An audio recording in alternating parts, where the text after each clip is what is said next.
In today's video, I'm going to teach you how to create and save export presets in Media Encoder.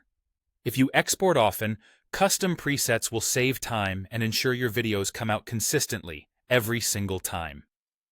First, open Adobe Media Encoder and add your video to the queue. You can drag a file in or send it from your editing app, and you'll see it listed with columns for format and preset. Choose a starting point that's close to your target. For example, H.264 paired with match source, high bitrate. Picking a preset that's already in the ballpark reduces the amount of tweaking you'll need.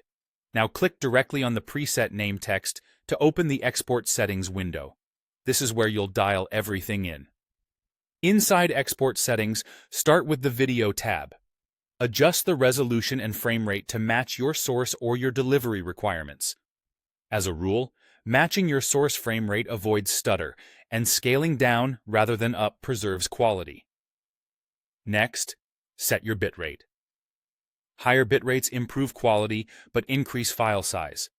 If you want efficient files, choose VBR, or variable bitrate, so the encoder allocates more data to complex scenes and less to simple ones. If you need absolute consistency, for example with certain broadcast specs, use CBR, or constant bitrate.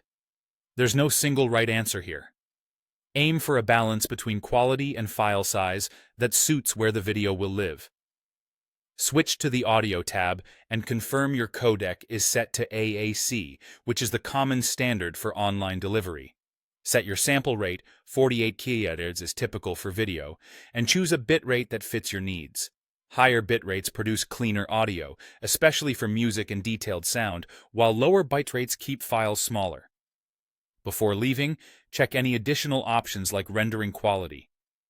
If you're resizing footage, enabling maximum render quality can improve scaling at the cost of longer export times.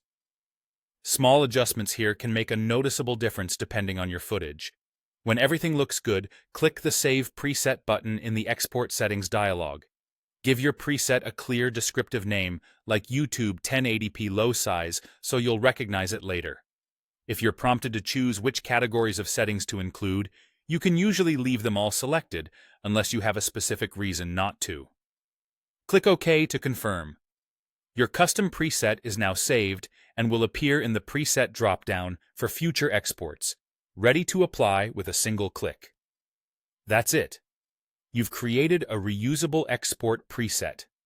Pick a solid starting preset, refine your video and audio settings, and save it with a clear name. This simple workflow keeps your exports fast, consistent, and reliable.